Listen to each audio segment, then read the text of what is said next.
Hey everyone, welcome back. And today it's going to be all about the Rollei 35 and the Rollei 35S.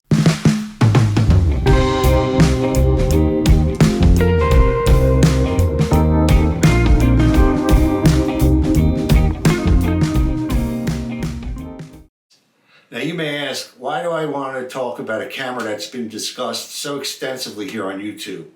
Well, you know, every photographer has their own unique experience with their camera gear.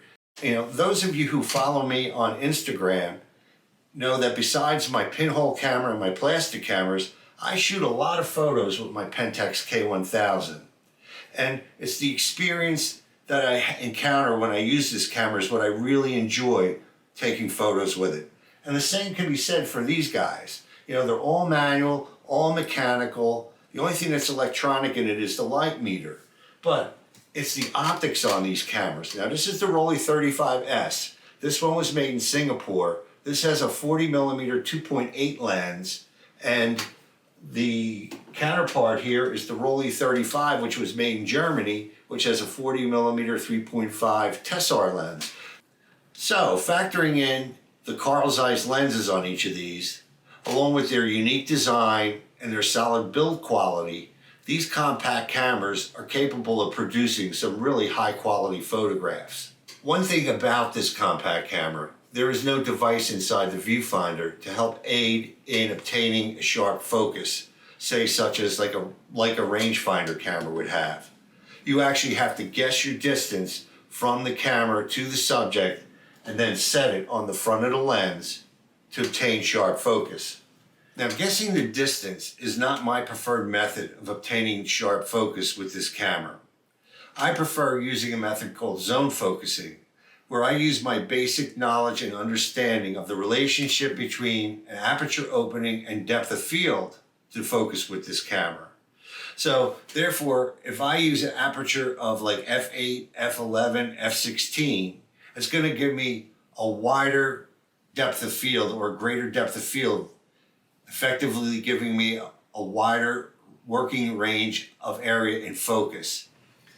Okay, here's an example of how I use the depth of field scale on the front of my Rollei 35 to obtain a wide working area of focus. And I do this by simply aligning infinity with f16 on the left. And you can see on the right that 6 feet aligns with f16. Therefore, I've set up a hyperfocal distance from 6 feet all the way to infinity, which is a little bit different than actual zone focusing, but primarily I'm trying to create the widest possible area of focus where I can just point and shoot the camera. Okay, now here's an example of zone focus. Again, the same scenario. I'm going to use the depth of field scale on my lens. I'm going to stay at f16 again. And you can see now with zone focusing, the focus indicator, which is the little arrow in the center, is pointing at somewhere between 6 feet and 10 feet. That's the actual point of focus. Now if I go over to the left and I look at 16, I see it's lined up with 20 feet.